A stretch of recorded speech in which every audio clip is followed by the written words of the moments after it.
There's a lot of cool games coming to Xbox in April 2023, and today we're going to talk about it. But first up, if you're new to the channel, please subscribe and share. It really helps the channel out. So today I'm going to go over the 10 biggest new games coming to Xbox in April 2023. I'm going to show a little bit of each game and talk about each one afterwards. Anyway, I hope everyone enjoys the video.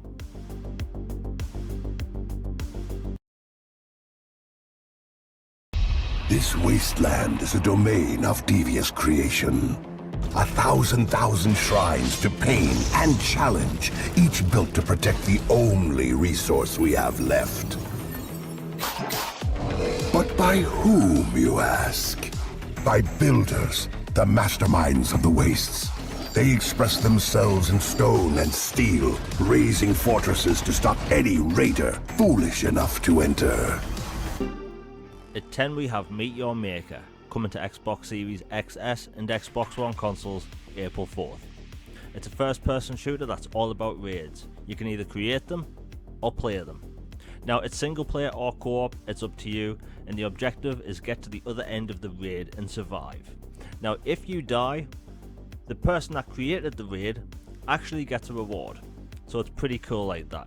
And people that play your raids, you can actually watch their replays, which is really cool. So if you want to sit back and just create raids for other people to play, you can watch them play it out, and you can get rewards if they fail these raids.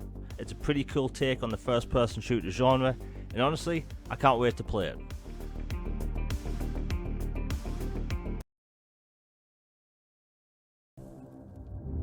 Honor, duty, justice. For centuries, these were the principles by which Demacia stood. But fear corrupts even the noblest ideals. The Mage Seekers abused that fear to gain power. Or so they thought. For he will show them what true power is. At 9, we have The Mage Seeker, coming to Xbox Series X and S, April 18th. It's an action RPG set in the League of Legends universe. You play as a character named Silas, a mage now freed from years of captivity.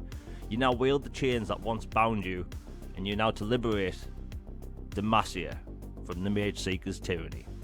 It's a really cool looking top-down RPG, and I think it's going to draw a lot of people in, especially with its cool art style and soundtrack.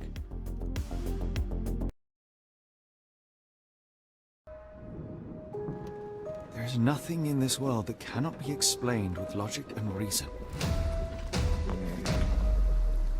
Nothing in this world. There is evil afoot.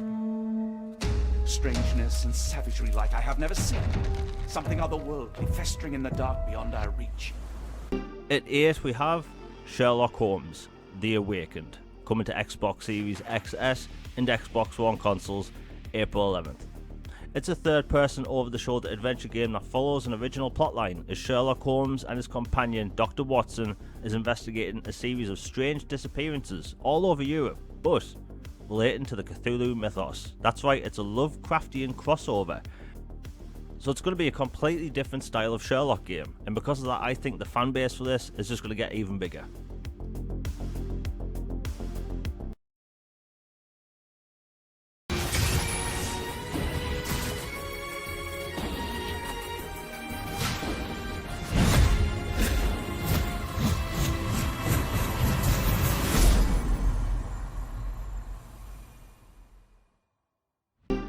At 7 we have Strayed Lights, coming to Xbox Series XS and Xbox One consoles April 25th. It's an action-adventure game where you play as a creature made of light, where you have to go through ancient, dangerous lands, and basically if you like these types of games where the whole point is battling and exploring, I think you're really going to like this one. Personally, I think it looks really cool.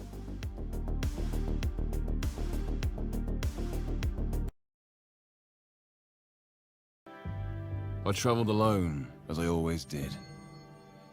Since if I were to be betrayed, my journey would have become a race against those with more money and power. And then, I took my first step onto Acrian ground.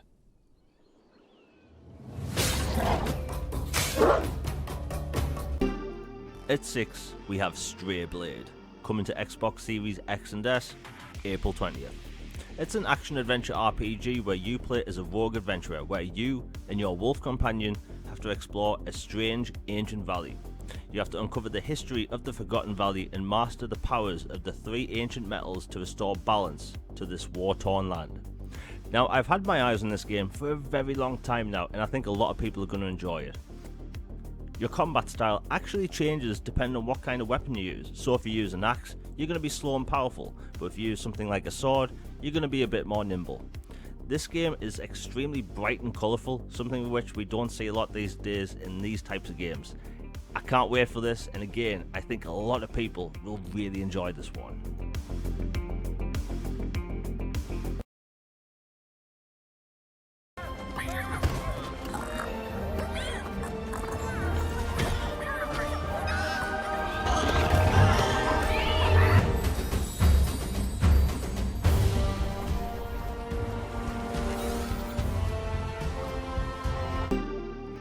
At 5 we have Minecraft Legends, coming to Xbox Series XS and Xbox One consoles April 18th. Now this is an action strategy game set in the Minecraft universe, so you have a lot of colourful, different characters in many different biomes. Now even though this is an action strategy game, they've made it easy for newbies to get into the genre, so whether you're new and trying to get into strategy, you'll pick this up and enjoy it, and if you're a veteran, you'll enjoy it too, and this will also be day 1 in Xbox Game Pass.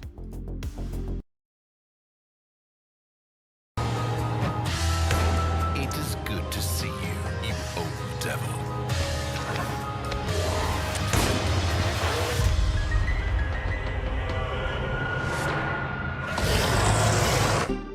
At 4, we have The Last Case of Benedict Fox, coming to Xbox Series X and S, April 27th. You dive into a dark and twisted world filled with secret organizations, forbidden rituals, and in this game you have to explore the memories of the undead while you search for clues and fight demons to solve cases in this 2.5D Metroidvania. And honestly, it's such a cool looking game. This game will also be launching day 1 in Xbox Game Pass.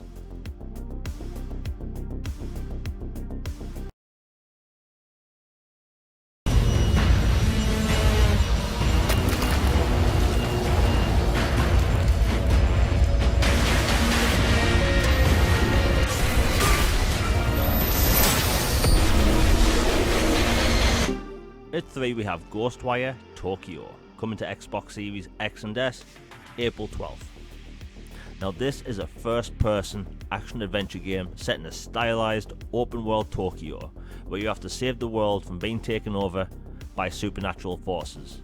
And you use magic in first person, and it looks really cool, and this is a Tango Gameworks title, so you know what you're getting. You're getting super stylized game with a little bit of horror, and this game will also be launching in Xbox Game Pass.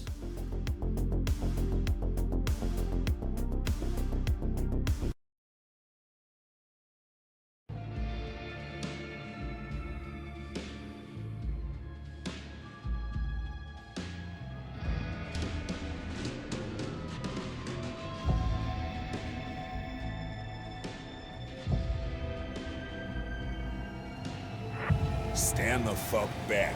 It's Hamilton.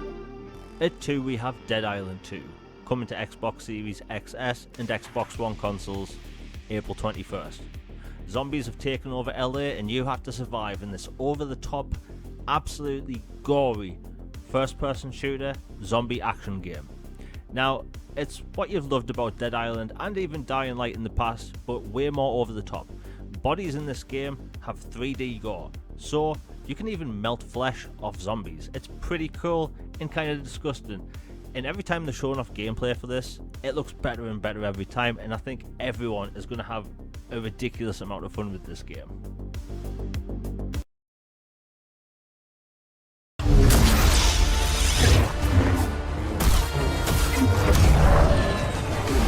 Cal, look into the fire.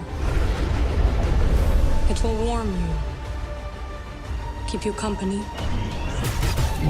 But left unchecked, it will consume everything and until there is only ash.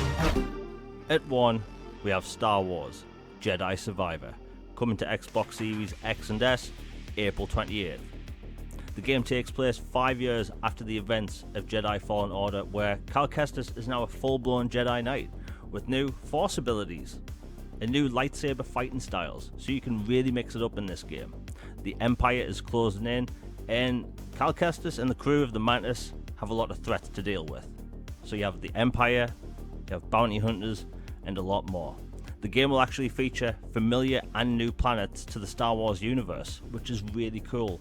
Now this game actually features dismemberment, which people wanted in the first game. It also has fast travel, which people also wanted in the first game.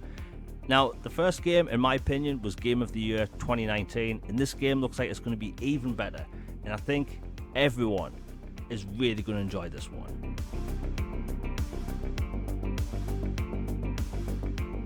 There's a lot of cool games coming to Xbox in April 2023, and as the year goes on, the games are just going to be better and better, and it's going to be a great year for gaming on Xbox.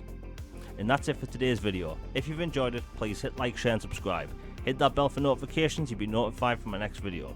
All Things Xbox podcast is on Tuesdays, where we cover everything in Xbox in the gaming space. Now, sharing these videos, liking them, really helps the channel. I have ambitions for the channel, things I've wanted to do for years, and I'm finally going to be able to do them.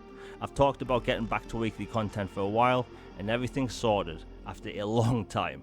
So back to weekly content every single week, and in the future I'm hoping to get multiple videos out each week as well as podcasts.